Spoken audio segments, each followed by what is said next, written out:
on this edition of the Self-Publishing Show. I have groups where there's 4 of us and we've all signed NDAs and we share everything. When they have a release, I know how much they make. I know what they spent on advertising and I know what day they had what sales. But it's great because we can all learn from each other and we can see what works and what doesn't without all of us having to make those mistakes. Publishing is changing. No more gatekeepers, no more barriers, no one standing between you and your readers. Do you want to make a living from your writing? Join indie bestseller Mark Dawson and first-time author James Blatch as they shine a light on the secrets of self-publishing success. This is the Self-Publishing Show. There's never been a better time to be a writer.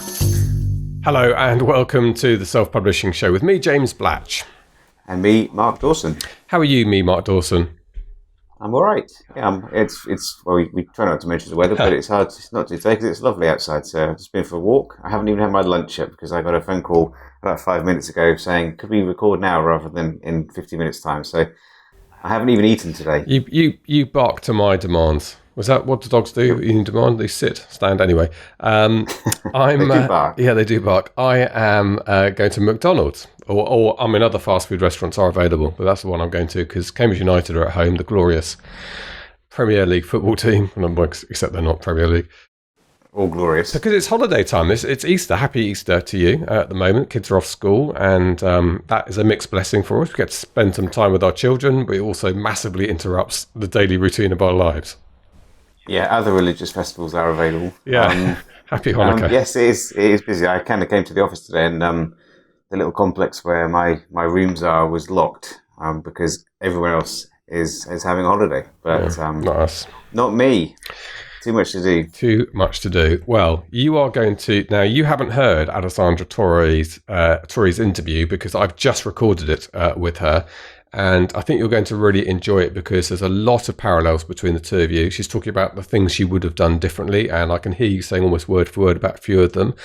Not collecting email addresses early on in the career and that sort of thing. But also starting a non-fiction business. So she has her own courses and teaching and some of the pitfalls of that. So a really interesting conflation hearing her talk about it. But a really, really good interview. It's quite long as well. So we're going to get onto that very quickly in today's podcast. And one of the reasons why we've got Alessandra in now is because next week, at the time we're recording this, releasing this podcast, she is convening a live conference in Dallas called IncasCon, but they are investing heavily in the video production side of it, and you can attend the conference a month down the line, so a month or so from now. It will be available to you after all the editing's done. This is not, I mentioned this in the interview, and it's clearly not going to be a case of sticking a small camera 50 feet back from the podium. This is going to be properly produced video, and that's available to you. She's also done a discount for listeners to the Self-Publishing Show. We do mention it in the podcast, but in the interview, I'm going to give out the link now, so you can go and check this out at incascon.com/Dawson. So IncasCon is INKERSCON.com/Dawson. There's some really good... It's very public school. Very public school at Dawson. I kind of be /Mark. It's much more I called you Dawson all the way through the interview. Oh dear. And but James was abused at a public school. Alessandra, I was slippered actually, but it wasn't called abuse in those days. Daisy chains. Yeah. Look it up. That sounds very rude. Alessandra has a great track record in writing and teaching in this industry, and she's brilliant to talk to. Really, really great. So I'm so pleased we've finally got her onto the show because it was really worthwhile, and we'll certainly have her on again. Okay, I have a couple of Patreon shout-outs to go to people who have joined us via Patreon, and that is Brendan Noble from Rockford, Illinois, in the United States of America, and Greg H.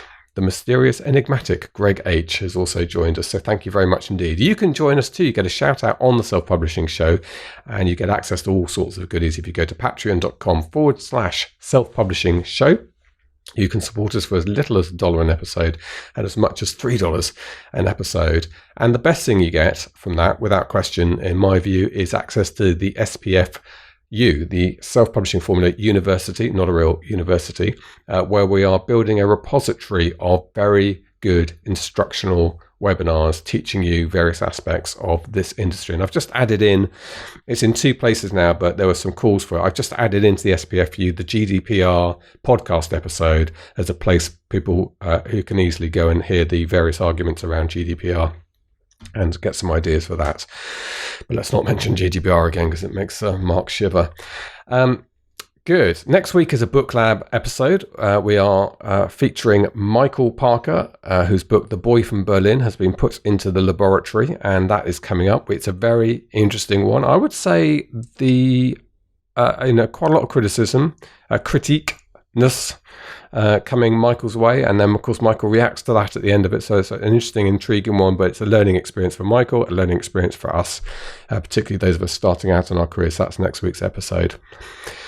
So I've been talking a lot. You need to say something. You've talked about the weather. What are have you finally caught up with your writing? Because I think you were feeling a little bit stressed the last couple of weeks. No, not stressed. Just slightly irritated that I'm slightly behind. So I've had a patchy week of writing up, but I decided to light a fire a little bit. So I've actually put the book up for pre-order now. So I am. I've put it up for the maximum 3 months. It definitely won't take 3 months to publish, but at least there's a date there, and I can start to collect pre-orders now. I suspect it will be finished by this time next week, and then it will go out to my editor, and then I'll start the the advanced reader team process after that with the covers there, obviously, that I've put a blurb together, and it'll be ready to go pretty soon. That feels like a bold strategy. Well, yeah, but I know that it won't take 3 months, so I'm not concerned about that. And you can delay it by a month, once a year, if you have to. I won't need to do that, but you can also bring it forwards. So I suspect it will actually be ready for sale end of May, or perhaps middle of May. That's what I'm looking at the moment. So I'll just bring it forwards, and then everyone who's pre-ordered at that point will get it delivered when I click the button to say that it's ready to go. And if you cancel it, you get banned from pre-ordering for a year. If you push it back once, you get banned, and if you cancel it, you get banned. So basically, you can't. That date, I think it's like the 17th of July. I've got to go. So yes, I'll be hitting that deadline. Shall I put this on pre-order? No, that's a really bad idea. If you could have like a year pre-order, then maybe even then I'd be nervous about it. There's another typo. There's lots of typos in there. My dad's been through it with his pencil. You see all the crosses on there. But a lot of that is rubbish. What he describes as RAF protocol errors. Oh dear. Excellent. Good. Look, let's move straight on to this interview. We can have a quick chat off the back of it, but it's a really worthwhile one with an excellent voice and an excellent personality in the indie and publishing space. Alessandra Torre, and she's speaking to us. In fact, I don't know where she's speaking to us from. Somewhere in Eastern Time. North Florida, is it? North Florida? Florida. Your sound's gone off for a moment, so let's just go to Alessandra. This is the Self-Publishing Show. There's never been a better time to be a writer. Alessandra Torre, welcome to the Self-Publishing Show. How great to have you on here. Thank you. I'm excited. Now, you've been a little bit a part of the SPF community for some time, actually, but we haven't ever spoken. We've never got you on the show. Mm-hmm. We've never interviewed you. So I'm quite pleased today we've got you on here because you're a figure in the indie community, in the publishing world. Oh, that's a strong figure is a strong word, but I think it's a great connection for us to meet because I think we have very similar audiences. Yeah. And I'm a big SPF fan, so. Well, that's very kind of you. Well, look, we want to hear all about you. You've got a very exciting conference coming up, which we're going to talk about, but we're also going to learn from you, who's a very successful writer and somebody who blogs and talks about the industry a lot. And I think the theme of this is the mistakes that you've made, which is always a great learning point. But why don't we start, before we talk about the conference, why don't you give me the pitch of who Alessandra Torre is? Who I am. So I'm a hybrid author. I'm both traditionally and self-published, but I started in self-publishing. I've written 20 novels, mostly romance, but I also write suspense and erotic romance and erotic suspense. And 2 years ago, I moved into teaching online courses and writing, publishing, and marketing. So now I juggle both hats. But first and foremost, we're always writers. So It's just now exciting because I get to talk about writing, it's such a solitary activity. So it's nice to have a community around that now. Yeah, so there's a lot of similarities between you and Mark actually in terms of your journey of writing first and now teaching.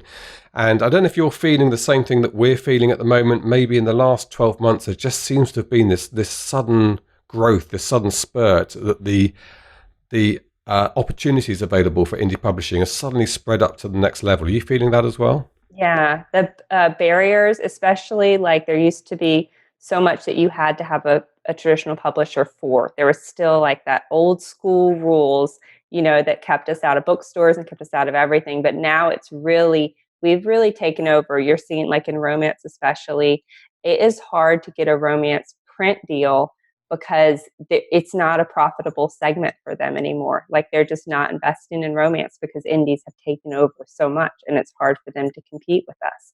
So it's, there's a ton of opportunities, which means there's a ton of new writers, which means, the market is saturated. But there's always room for a strong voice and a strong book. There's always going to be room for success. Great. Okay, look, let's talk about this conference. This is very exciting. Before we move on to the mistakes that we're going to learn from. So this conference seems like a good place to go to avoid making those mistakes and to learn the latest things. It's called Inkers Con. Just explain it to me, Alessandra. Sure. So Inkers Con, as I'm sure you have attended a lot of writers' conferences. And one of the ones that was most instrumental in my career was RT, Romantic Times, which stopped. It had its final year last year. And so I really felt like there was for me personally, there was going to be a hole in the market for that. But I have an Inkers group on Facebook with almost 7,000 writers, and they've all been clamoring for something, a writing retreat or something. And we started out planning a digital conference. All of my teaching is online. I never get that one-on-one in-person interaction. I started planning a digital conference, and then became, well, we really need to get the speakers all together, so we can be consistent with the video and the sound. And then once we got all the speakers in one place, it was like, well, it seems kind of weird not to allow a writer to be in this environment, so maybe we'll just bring like 50 writers, And so before we know it, like it's a full-fledged conference. So it's a 5-day event. The first 3 days are strictly for aspiring authors, just debut authors or someone who's trying to write their first book or is working through their first book.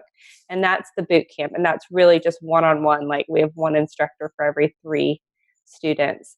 And then the weekend conference is for published, authors, though we have a lot of aspiring authors and we have over 20 speakers and 24 classes. And but the really cool thing about InkersCon, and that's this May in Dallas, May 4th and 5th in Dallas, Texas. But the really cool thing is we're filming everything in high def video. We have 2 videographer teams on, and then everything will be re-released in digital format 1 month later. We're going to have a separate digital conference. So anyone from around the world, or you're busy that weekend or whatever else, you'll have a full year to access every single panel, presentation, or workshop that's at InkersCon. Not the Aspiring Authors Bootcamp, because that is a one-on-one thing, but everything at InkersCon, you can log in and watch and rewatch. So the attendees also have access to that live, which is great because they can attend, but you can't be in 2 places at once. So we have 2 tracks going at once. So whatever they miss there, whatever they want to rewatch later, they can. They have that year of digital access. You don't have to put Bella down on the floor. She's a great addition. She's a camera hog. If you're watching on YouTube, Alessandra's gorgeous dog Bella's just made a wonderful appearance. Okay, look, I know a bit about video. It's my background as well, and I know that it's easy to do badly and it's difficult to do well. And it sounds to me like this is not going to be with all due respect to other conferences, this is not going to be the camera placed 50 yards from the podium with an over-modded sound feed into it, locked off. You are employing a professional team to turn this into something that's going to be easy to watch and a professional course, if you like, online.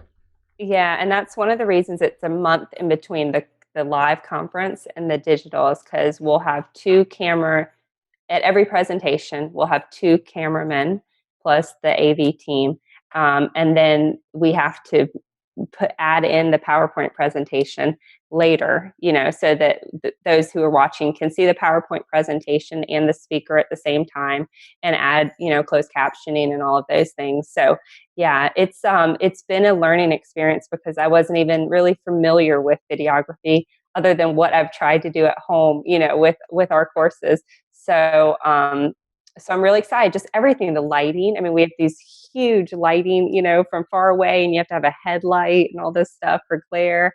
And I wanted a cool background because I didn't want just a boring, curtain. So it's been everything. Everything is very high end and high quality, and I'm really excited to see how that's going to turn out. Because honestly, this whole live event is really for the video, is for us to create that video. So, and I'm excited. We have over 200 digital attendees, and that in itself is its own little community, which is great because normally people from Australia or from the UK don't really get a chance to be at these conferences and to hear these speakers. So. Okay, well, we should say it's soon. So May the 1st to the 5th, as you say. And very kindly, Alessandra, you've done a deal. You've got an offer for SPF for listeners to the Self-Publishing Show and members of our SPF community. So we should give them the details of where they can go to get that discount. Yeah, so if you visit inkerscon.com/Dawson, DAWSON, so the live registration is $695, but for SPF followers, it's $495. So it's a $200 discount off the live registration, and then the digital access is $249. But for SPF followers, it's $195. So, and there's also a discount on the boot camp if someone's interested in the boot camp. If they happen to be in the Dallas area, that's also a $200 discount off that. Yeah, the boot camp sounds amazing. Yeah, I would love you to be at the boot camp. I would love to be at the boot camp. I'm looking at the dates first. It might be a bit of a tall order from where I am now, but it would be a perfect place for me to sit and. As much for the personal connections as anything. I've made friends at conferences. It's great to find someone who's at the same place as you that you can grow with. And it's funny because the people that I sat next to who were, we were all on our first book, and now these are multiple New York Times bestsellers that, I see them at the top of the ranks, and it's like, I know that person. I can call that person, I can ask that person for advice and get an answer like that. So that's a really cool thing that unfortunately, oftentimes you really need to be somewhere to experience. Yeah. But nonetheless, I think doing the digital version of it is going to just make it accessible to people. Because in best will in the world, I'm probably, unfortunately, not going to be able to get to Dallas in a few days' time with everything else going on. But being able to watch the sessions, although not the boot camp, obviously. But there you go. You can see my mind's ticking over. Right, look, that's great. So we'll give that link again. That's inkerscon.com/Dawson. And InkersCon is as in Inkers, people who write with ink, INKERSCON.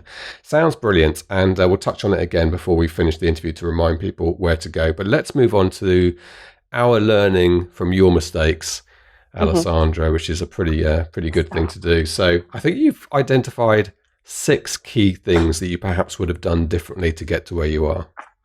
Yeah, and we always talk about, things you can do, but we often don't talk about the things you shouldn't do.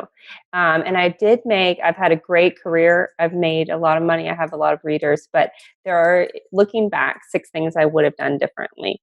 Should I just dive in? Yes. Okay. So I'm intrigued by the first one, because this is something we should be shouting to people who know nothing about publishing but want to write a book. And I've got friends like this, and they only know to do the traditional thing. So they go off to query, and if they're lucky, they get this amazing, what they think is an amazing deal put in front of them, and they're as happy as anybody in the world. But you're here to tell us that's not necessarily the right thing to do, to sign that contract. Right. My first mistake is that I took a 6-figure publishing deal, and I self-published my first book. It was a massive success.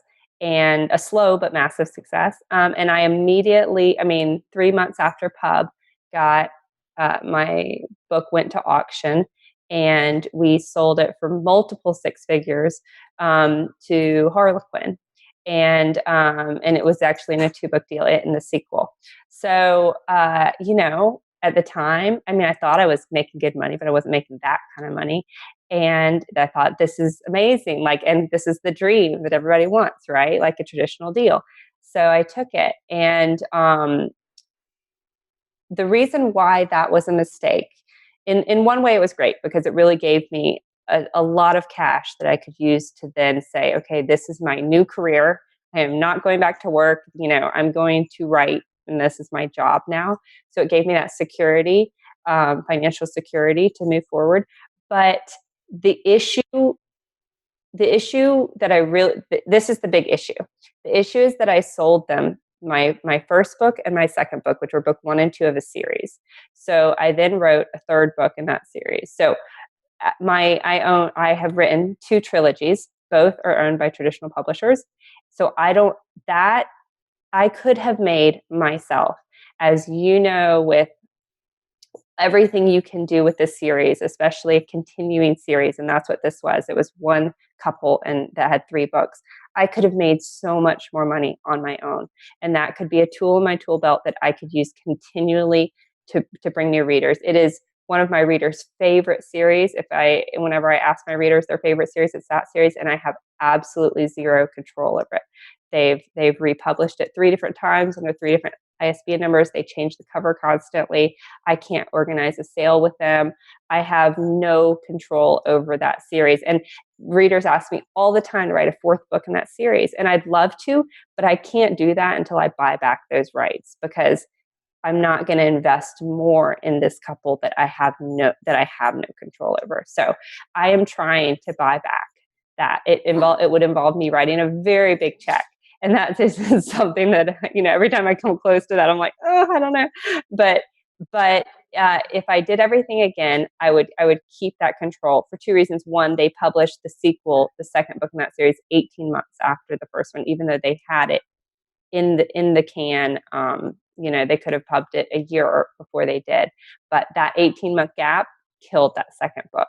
So I would have done a lot of things differently. And that was really the first mistake I made, was while it gave me, a financial backing to move forward with my career, it's a huge asset I will probably never get back, even though I would like to.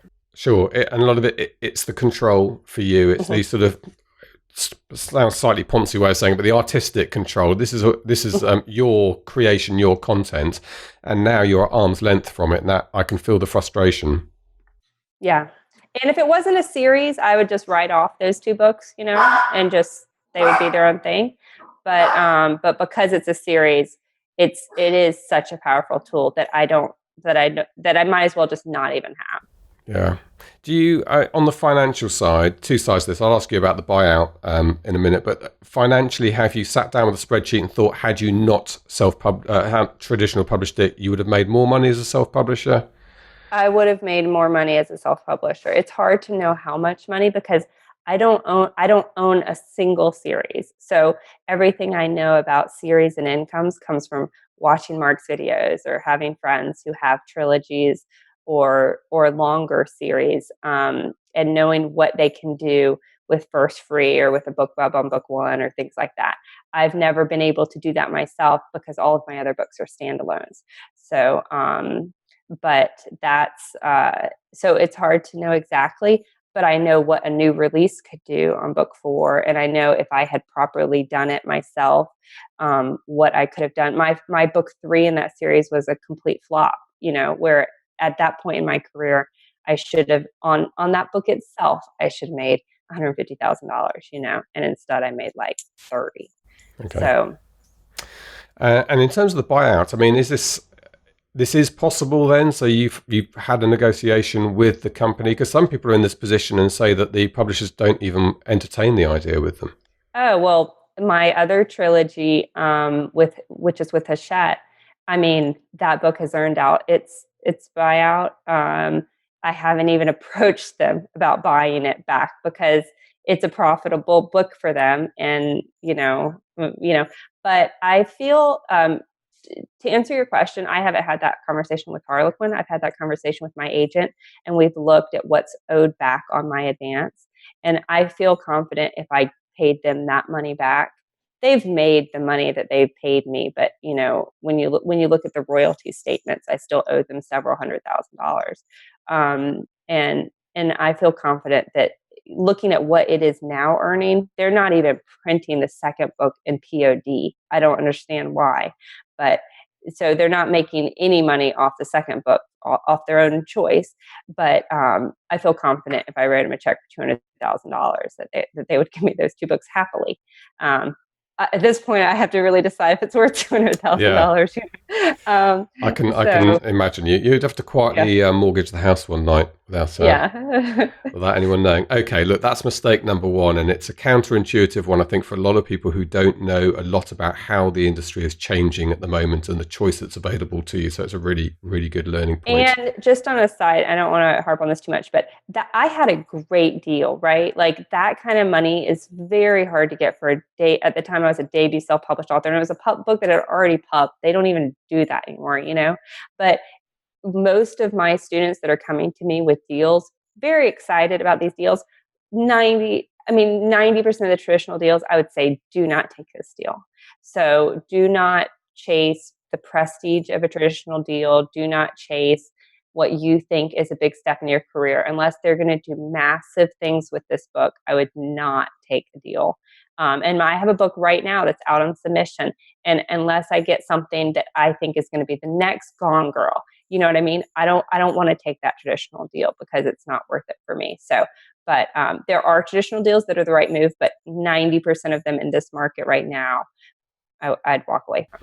What about authors who just don't like the idea of doing any hands-on marketing or promotion themselves, just don't feel comfortable with that? I would hire somebody to do the marketing and promotion for me, and the publishing. It's not even that much. For $3,000 to $5,000, that might seem like a lot to someone, but when you look at what you're giving up by taking a traditional deal, you're going to give up $3,000 to $5,000 in the first 6 months of on royalties, and then never own that book again for the rest of your life. So I meet older people all the time who don't want to do the technology, don't want to. You can hire a PA to get you through your first 6 months of publishing and marketing. For not very much money. Yeah. And there is a growing side industry growing up alongside the boom in self-publishing for exactly that. Okay, that's the traditional deal. Mistake number one. Mistake number two. Sorry. Mistake number two is I jump genres, and this, you have to write what you love and what's in your heart. But it would be so much easier for me to market books if I wrote in a consistent, clearly defined genre. But instead, my first book was erotic romance. My second book was erotic suspense. I've written a strictly suspense mystery novel that had no romance or sex whatsoever. I've written, hardcore erotica. I've written soft romance, and it's just hard. It's hard to build a consistent audience if you're jumping back and forth. And that's another thing students ask me, like, oh, should I get a second pen name, whatever. It's really hard to build more than one pen name. That's really hard. So if I did everything over again, I would pick a genre and I would stick to that baby, and I would try not to. But it's one of those things. It's a mistake for the bank account, a mistake, but at the same time, I'm writing because I love to write, and I want to write books that I want to write. So you moved across the genres because you really wanted to write in a different genre and try something out, not because you sat there at any point and thought, actually, commercially, I think this is a better genre. And jump. Oh, no. In fact, most of the things I've written, I've said, this is a passion project, and I don't expect to make any money off of it. And I try to do one of those books a year just for my own, personal happiness. And each one of those genres you talked about are highly commercial genres in their own right. Mm-hmm. So you could easily choose one of them. So what are you going to do now? Well, right now I wrote a psychological suspense, which doesn't really fit any of my genres. So you've done it again. That was my passion project. Yeah. Okay. So, and that's the one we're out on submission. So you never know. But that's one of the reasons why I'd like to bring a publisher, because it's not my audience. Yeah. Are you going to stick to a genre now? I mean, this is you've told everyone this is a mistake you've made, and yet I sort of feel you're going to do I've made. Yeah, it's a mistake I've made, but at this point, because I am in so many genres, I have followers in every genre. So so writing books that kind of jump outside of those lines. At this point, my audience is very well versed in pretty much my writing style, and they'll read anything. So it's my new, so I'll continue down that vein, but it's something that has certainly made things harder for me. Um, Yeah. And do you run a mailing list, Alessandra? And do you have one mailing list, or because of your different genres, do I you? have one mailing list. Yeah, I just have one mailing list. I do have my readers. I have tags that divide so that I know who has bought my non-romance novel, so I could reach out to them. But they're not on a separate mailing list. They do get my monthly newsletter, just like everybody. They do get so they are aware of my other releases. If that Sure. makes sense. Yeah, it does. Okay. Genre hopping, and yeah, we get lots of comments. It's a fairly frequently asked question in the group as to how do I market my two different genre books, and a lot of people do type in the comments below saying, "Don't do that. Just have one genre because life becomes a lot simpler," as you say. Okay, so number 3 of 6. Mistake number 3 was I didn't connect books. And by that, I mean, it would be so easy for me, and I still make this mistake, and I can feel myself making this mistake now. It'd be so easy for me. I have 4 books set in Los Angeles. Why on earth did I not have the characters from those 4 different books interact with each other, in the telling of those stories? Because even just one scene that carries characters from a separate book allows me a marketing and promotion opportunity for that book, and for both sides. I can feed business from both sides, and readers love it. Readers love to see characters from a prior book, an update on their life, or a chance to see those personalities or see them interact with this new couple. And it's one of those things, and I'll be writing a book right now, that's based in New York. And I'm like, gosh, I really should pull in my New York audience or my New York characters. But it can often feel awkward, or like I'm forcing, it's not an authentic thing. So when that happens, I always stick to whatever feels best and whatever feels authentic. And if it's not a natural fit, then I don't want to force the characters in. But if I had done more planning from the beginning, and really, because some authors do such a great job of this, they have siblings and spin-offs, and everything can kind of work together to sell other books.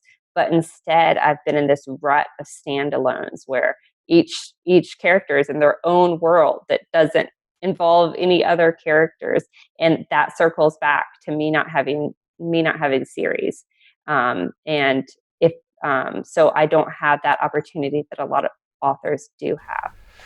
So I'm a little surprised, just from my own point of view, because I'm now thinking about my second book, and as I'm finishing off my first book, and I'm absolutely loving the fact that I'm now starting to write a character who I know is going to be the story will be based around him, which will be a prequel book. I enjoy that almost godlike ability to. It's our decision, right? We create these worlds, so I'm drawn to that. Whereas you're almost resistant to it because you feel it might look clunky and forced, but. Here's the problem. I think you're starting from a great place, which is the very beginning, right? Like, you're planning this now when you're starting the book. What typically happens for me is I'm 70% in the book, and I'm like, oh crap, like, she's in New York. I have 2 other books in New York. I should fit in a New York character somewhere. And then it doesn't make sense, Okay. where if I was starting, from the beginning, like, I know I'm going to use this character and this is how they're going to work together. Like, that's great. Like, that's what I should be doing. But instead, I'm starting a book with this idea for a novel in a world, in a situation that's going to happen. And then I'm trying to, after the fact, be like, oh, how could I randomly cause her to run into my attorney from this town? And it doesn't work like that. There's only one book I've done that has been a natural, somebody needing a divorce attorney, and I had this divorce attorney from my other book, so it worked out perfectly. Like, I was like, oh, I can bring in that person. But That's the only time I've done it. And as a result, when I had that big release, that other book sold. It bumped up my backlist, so it worked out perfectly. But I need to do a better job of planning that from the beginning. Like when I'm sitting down, when I'm plotting, I say, okay, like I know this world. Is there a way I can bring in, or let me look at the books I currently have and see if there are any opportunities of a spinoff book or somewhere else I can take these characters. Yeah. It's your universe. You are God. Yeah. Sorry, my camera just switched off because it's too hot, which is random in England at this time of year, but they can still see me on another screen. That's fine. We'll carry on. Number 4 of 6. So number 4 is I ignored metrics in pursuit of action. And what I mean by that is, so metrics is now like a huge part of my life, which is the result or the of each action. So and when I really started paying attention to this is when I started teaching, because I wanted to suddenly have a learning opportunity with every action that I created. So if I ran a Google ad, I wanted to know if that actually created sales so that I could tell other people whether they should be running Google ads. And so it caused me to look at my business in a completely different way, and one that I should have done from day one, because I realized I'm just running around doing stuff and I don't even know what's leading to what result. So I am throwing everything against a wall at a book release and I have no clue what's working, which means I'm going to do all of that again with the next release. And that's a complete waste of time and effort and money. So my mistake is from the very beginning, and a prime example of this is Google Ads. I spent $2,700 on Google Ads before I actually said, maybe I should find out if this is working for me. And it turned out $2,700 of Google Ads had led to like 44 sales.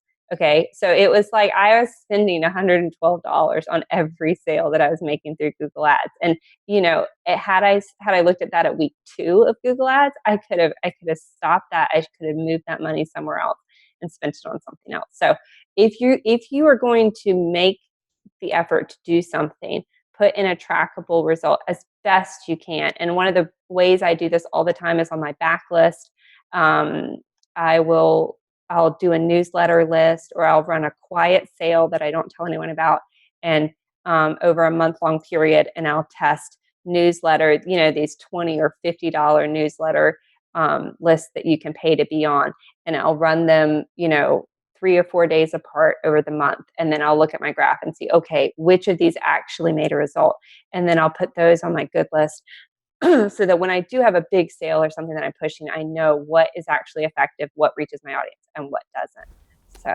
Okay. Well, this is Dawson territory, the old metrics, and he's keen on them. I love my metrics as well, and I pore over a lot of spreadsheet stuff to find out whether it's working or not. And I think that what puts people off, once it's set up and once you understand it, actually, I personally find it quite pleasurable, and it's easy. It doesn't take a lot of time. At the beginning, it's a mountain because people just don't understand how links work, and that's normal. I just want to say to people, feeling panicky and like it's a mountain in front of you is a normal bit at the beginning, but you will crack it. You'll understand it. There's plenty of people out there who'll teach you how to do it. And then, and there's absolutely a good example with the Google spend, but that applies to AMS and Facebook ads, and small tweaks to Facebook ads can make a big difference, but only if you're paying attention and looking at the results and then checking the figures. Well, and this is one of the reasons why not to bring up Inkers Con, but conferences it doesn't have to be at a conference. Building strong relationships with other authors is huge, because I don't have to waste, $7,500 on a Goodreads campaign to see if it's effective. All I need to do is have a friend who spends $7,500 on a Goodreads, who will then come and say to me how it worked and how it doesn't work. And you're not going to find that with 10,000 people online. But if you can find a group of 5 to 10 authors who you are really close with and who you have said, and I have groups where there's 4 of us and we've all signed NDAs, non-disclosure agreements, and we share everything. When they have a release, I know how much they make. I know what they spent on advertising, and I know what day they had what sales. but it's great because we can all learn from each other, and we can see what works and what doesn't without all of us having to make those mistakes or all of us having to find that success. Yeah, that's great. And it's a great thing about this community, being able to do that. Good. Okay, we're on to number 5 in your list of mistakes, Alessandra, that you're recovering from.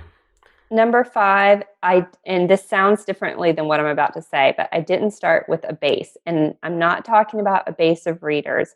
I'm talking about a base, period. When I published my first book, and thankfully it was, a huge success, I didn't have a Goodreads profile. I didn't have a website. I didn't have social media. I had nothing. I had absolutely nothing. And I think it was because I wasn't really expecting this book to do much, or I didn't know that, and I remember the only thing I would do is I would go and I'd read the reviews on Amazon. And I remember somebody left a review and she was like, I can't find this author anywhere. She's not on Goodreads. And at that point I was like, what's Goodreads? Yeah.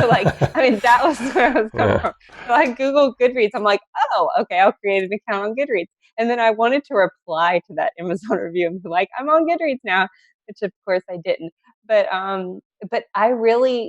I think back, in that book, which was just a runaway success, I completely lost all of those readers. I didn't have a newsletter sign up in the back of my book. I didn't have anything. I didn't have anywhere for them to follow me. They might have become my most avid fan ever, and I won't know because I didn't have that in place. And I'll see a lot of people who are like, oh, my hairdresser wrote a book, and you don't have to have everything. It's overwhelming and it's hard, but you have to have something at bare minimum. You have to have a link to a Google form in the back of your book where you can collect their email address. I mean, just people, if they love your work, they will want to have more, and you have to give them at least some way to find out about that. Yeah, that's a great one. And again, very similar to Dawson's early days, where he rused the tens of thousands of readers that came and went before he had any way of gathering their information.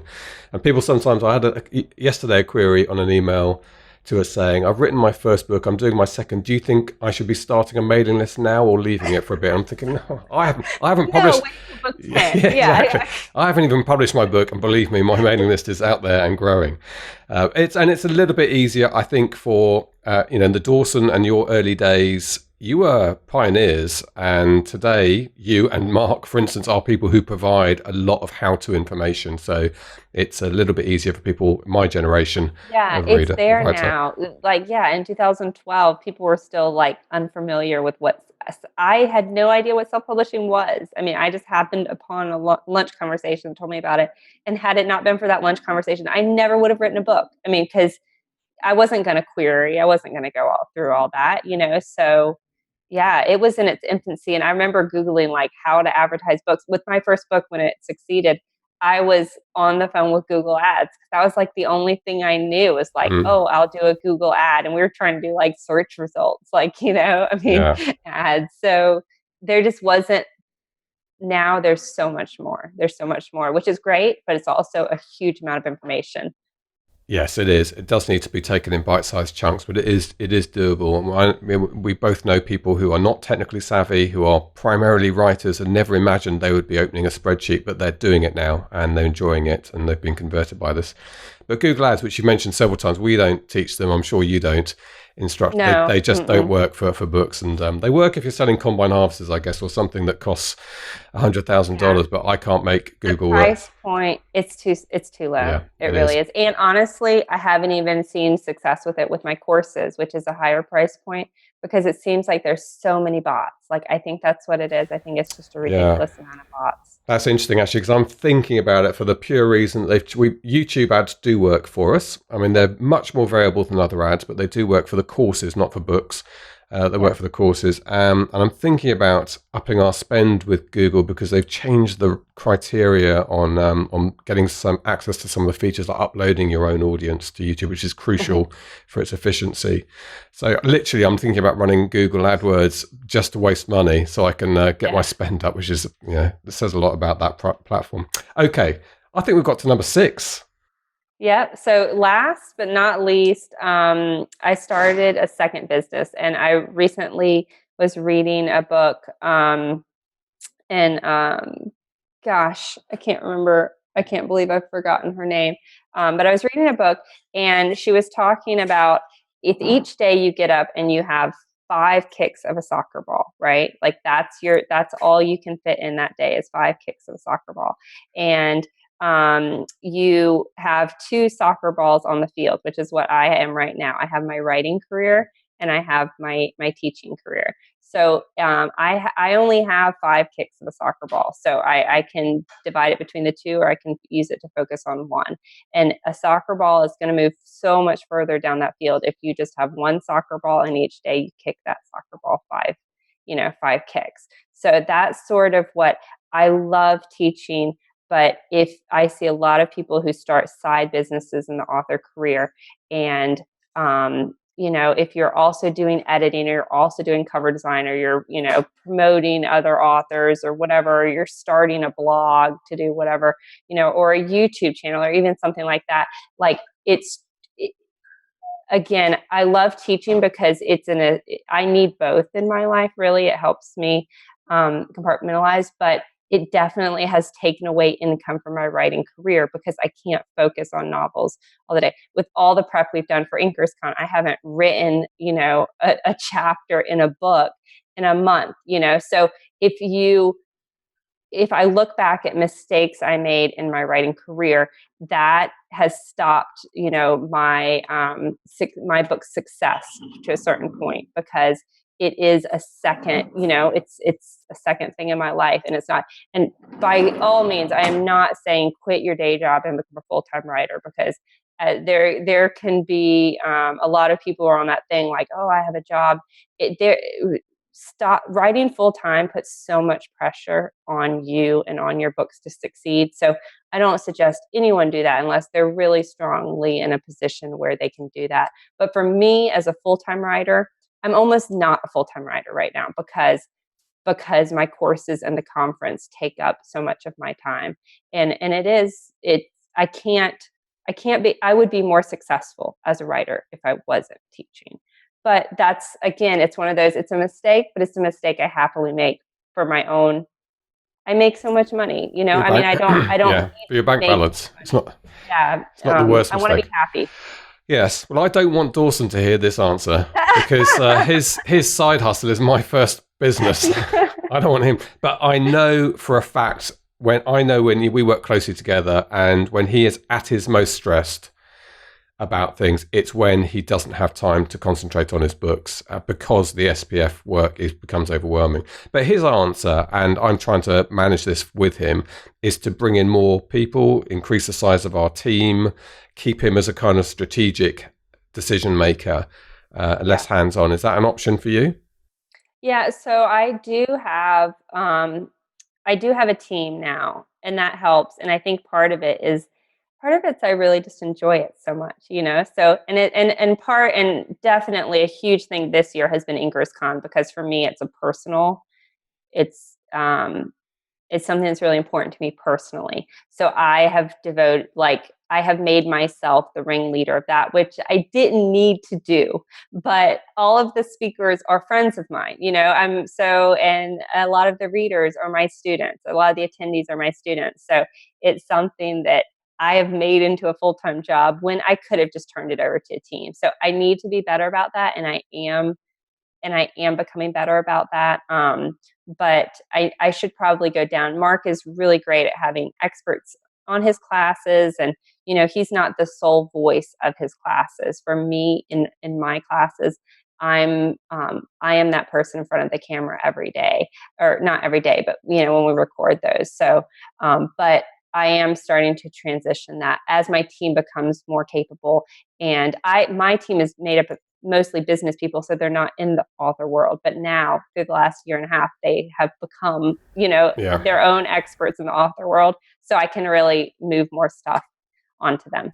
Okay, well, that's fantastic, Alessandra, to learn from the things you perhaps would have done differently, and a nuanced argument, I think, because you've benefited from some of those mistakes, but at the same time think that maybe it would have been a bit different. And let's just wrap up with a mention again, as you just mentioned, InkersCon. So you've got this conference coming up very shortly. So we're recording this on a Friday, on Good Friday. In fact, the podcast will go out a week today. and the conference is the week after that. So people have got just a few days to register. So you might not get a lot of live attendees out of this, but you may. Yeah. I mean, It's a little tight with live attendees. Well, next year we'll have to do this. And next year I really hope to have Mark himself there. yeah. But what I think will really appeal to those of you who aren't in the Dallas or Texas area or can't get to Dallas, or if you're watching this video, 2 months from now, the digital access, it will be available for a full year, or you can always pre-register for next year for digital or for live once that'll be up in a month or so. But the digital access, you get full access to all 24 presentations, the handouts, the PowerPoints, and you can rewatch that content as much as you want. And for some of us, like a lot of the aspiring authors who are attending live, they don't need classes and Facebook ads now, but in 9 months they're going to, Yeah. and in 9 months they might have a series, or they might want to learn about, pushing their backlist or things like that. So the great thing is, even though there are things that might not apply to you now, over the next year, you're going to have a lot of those needs that you might not know. And we have classes and everything we have legal issues for authors, business productivity, writing more words, increasing your word count, marketing, advertising, and craft. So it really covers everything, and it's all genres. It's not just romance or just something else. Is there a Facebook group or community space that goes with this? Alessandra Torre Inkers, and really, if you search Inkers, it should probably come up. That's our free group, and you can get a lot of content there. And we talk about the group, and then there is an attendee group. So Okay. once if you visit. Thinking the benefit of networking that you talked about from the live attendance, there is some element of that with the digital access as well. Digital access has its own Facebook group. Yeah, right. So you have to have a ticket to be a member, but it has its own Facebook group, and we'll be doing our own digital conference weekend when that comes out. So there'll be a lot of networking opportunities then, as much as we can digitally. We're really working to make that happen. Cool. Okay, so inkerscon.com /Dawson. I'll get there in the end. Alessandra, I said you're a figure in the community. You're very impressive indeed. It's been really brilliant talking to you. I know this interview is going to go down really well on the show, so I'm so pleased we finally got you onto the self-publishing show. Absolutely. I'll come back anytime. At some point, we'll meet at a conference, maybe yours, in a year's time. We'll see. Absolutely. I hope so. I hope to see you guys there next year. This is the Self-Publishing Show. There's never been a better time to be a writer. There we go, Alessandra Torre. Now, I have the advantage on you because I've just done the interview and you haven't heard it yet. But yes, she really did spell out some of the things I think you will have some sympathy for in the way she's gone through it. But the very interesting one was right at the beginning of that, where she said her number one mistake that she made was signing a traditional deal for multiple six figures, because despite all the money that came to her at the time, it was the wrong thing to do. And that's really interesting to hear someone saying that. Yeah, I've just actually listened to, as we record this, the interview with MJ Arledge has gone out, Matt Arledge, which is last week as people listen to this show. And he has the opposite opinion in that he's had a very good experience with his deals with Penguin and Orion, but it's not for everyone. There are different ways. That's the beauty of publishing these days, is that there are different options available depending on what you want. So you might want the stability perhaps of having a publishing deal with advances, so you know what money is coming in over the next couple of years, or you might want to have more control and do it yourself. And obviously I cleave towards the latter. Alessandra the same, but other writers like Matt are more comfortable with trad. I think with Matt, it was also a case of he doesn't know what's available the other way. He was still feeling his way into the industry even after 4 years. Most people don't, Mark. Most people who write a book think they've got to get an agent and get a traditional publishing deal and don't know about anything else. No, we've mentioned that before a few times, that people listen to the podcast are ahead of almost everyone when it comes to people who are interested in writing, and that our listeners have taken the time to well, number one, know that there are podcasts available like this one, and also have found us and are listening to us. So that immediately puts people ahead of the queue. I saw that lots of times over the last couple of years, doing press, national TV, radio, that kind of stuff. It's very evident when you do that people have no idea what's possible. Yeah. And when they get an inkling of what you can do with your own publishing industry, your own publishing business, like that we've got, they tend to fall off their chair and quite quickly reassess their priorities. Or not, it's fine. It doesn't matter. There are options for everyone. Absolutely. And it's still the right choice for many people to go down a traditional route. Okay, so just one more time, that link to IncasCon, which is this online conference, or live and online conference that Alessandra is organising in Dallas-Fort Worth. Next week, it is incascon.com/Dawson. The digital version of that will be available in about a month from now, and I think it's available for 10 months before they start building up to next year's. I think they want to get you there next year, so it may be even that we have a closer role with it next year. We'll see. Good. I should also say that is an affiliate link. So if you go and sign up through there, we will get a very small slice of the fee. That's 95% I've negotiated.